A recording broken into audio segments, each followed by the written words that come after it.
Kiran Rayal Janasena incharge Tirupati. మేము పవన్ అభిమానులుగా మాట్లాడుతున్నాం. పార్టీ తరపున కాదు. హరిహర వీరమలు సినిమాపై కుట్రలు జరుగుతున్నాయి. జూన్ 1 నుంచి థియేటర్స్ లో ప్రదర్శన నిలిపివేస్తామని చెప్పారు. పవన్ సినిమా వచ్చినప్పుడు మాత్రమే ఇలాంటివి గుర్తొస్తాయా? ఆ నలుగురు హరిహర వీరమలపై కక్షగట్టి ఇలాంటివి చేస్తున్నారు. జగన్ సీఎంగా ఉన్నప్పుడు ఇలాంటివి గుర్తుకు రాలేదా?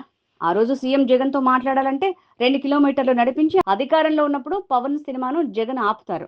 అధికారంలో లేకపోతే ఆ నలుగురు ఆపుతారు. గత 2 రోజులుగా ఎక్కడ సోషల్ మీడియాలో చూసినా, ఏ టీవీలో ఒకటి వార్తలు చూసినా, ఎక్కడ ఒక నలుగురు అభిమాన సంఘాలను కూర్చొని మాట్లాడుకున్నా, ఈ 1వ తారీఖు జూన్ 1వ తారీఖు నుంచి థియేటర్లు బంద్ చేస్తున్నారు, వాళ్ళకి రెవెన్యూ రావట్లేదని, వాళ్ళకి ఇబ్బందులు ఉన్నాయని, కరెంటు బిల్లు కూడా రావట్లేదని మాట్లాడుతున్నారు. ఓకే, మేము దాన్ని వ్యతిరేకించట్లేదు. కానీ పవన్ కళ్యాణ్ గారి సినిమా ఎప్పుడు వస్తే అప్పుడే మీ కష్టాలు గుర్తొస్తాయా?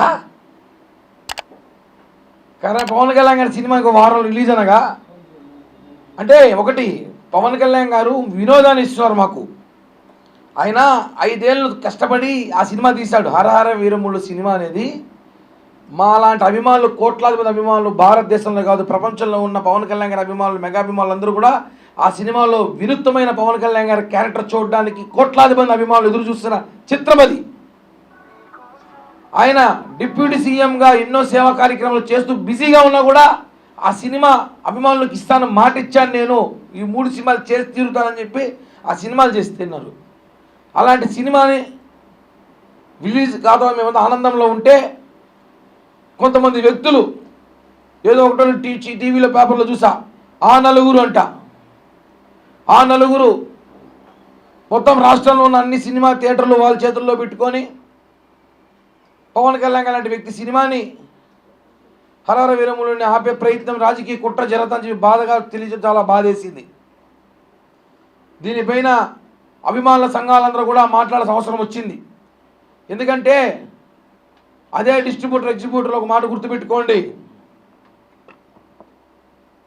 జగన్ మామ ముఖ్యమంత్రిగా ఉన్నప్పుడు మీరెవ్వరు కూడా ఒక మాట కూడా బయట రాలేదు, మాట్లాడలేదు. 5 రూపాయలు టికెట్ చేస్తానన్నప్పుడు మీరంతా వచ్చి కరెంటు బిల్లులు బెదిరిపోతున్నాయి, కనీసం మీ ప్రొడ్యూసర్లు అంతా కూడా ఒకరోజు కూడా మీటింగ్ పెట్టుకుని పాపాన పోలేదు. ఆ రోజు మీరు జగన్మోహన్ రెడ్డి ఇంటికి పోతే 2 కిలోమీటర్ల కారు పెట్టించి నడిపించి మిమ్మల్ని పిలుచుకొని వచ్చినారు. మీకు గుర్తుందో లేదో, ఇదే పవన్ కళ్యాణ్ గారు అధికారంలో రాగానే మిమ్మల్ని అంతా పిలిపించి, కూటమి ప్రభుత్వం అధికారంలో మీరు కూడా భాగ్యసమయ్యారు కాబట్టి మిమ్మల్ని అంతా మీకు ఏం కష్టం వచ్చినా నేనున్నాను అని చెప్పి మీ అందరికీ సాలవాలు కప్పి సన్మానం చేసిన వ్యక్తి పవన్ కళ్యాణ్ గారు.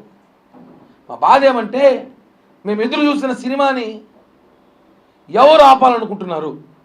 ఎందుకు పవన్ కళ్యాణ్ గారి సినిమా వచ్చినప్పుడే వీళ్ళ కష్టాలన్నీ గుర్తొస్తాయి, ఇబ్బందులు గుర్తొస్తాయి? అది అర్థం కావట్లా. అధికారంలో మేము ఉన్న ఇదే సమస్య, ప్రతిపక్షంలో ఉన్నదే సమస్య. మేము 2 రాష్ట్రాల ముఖ్యమంత్రిని చేతులెత్తి జోడించి ఒకటి అడుగుతున్నాం. సార్, వినోదం ఇది. పవన్ కళ్యాణ్ గారు సినిమా డబ్బు కోసం చేయట్లేదు, ఆయన మాకు వినోదాన్ని ఇస్తున్నారు. మా వినోదానికి అడ్డొస్తే అభిమానులు విధ్వంసకులు అవుతారు, మళ్ళీ విధ్వంసాలు జరుగుతాయి. ఎందుకు చెప్తానంటే, మేము చాలా సేవా కార్యక్రమాలు చేసేవాళ్ళం. మొన్న ఎలక్షన్లో చూసుంటాం ఎలా పనిచేసామో ఈ రాష్ట్రం కోసం.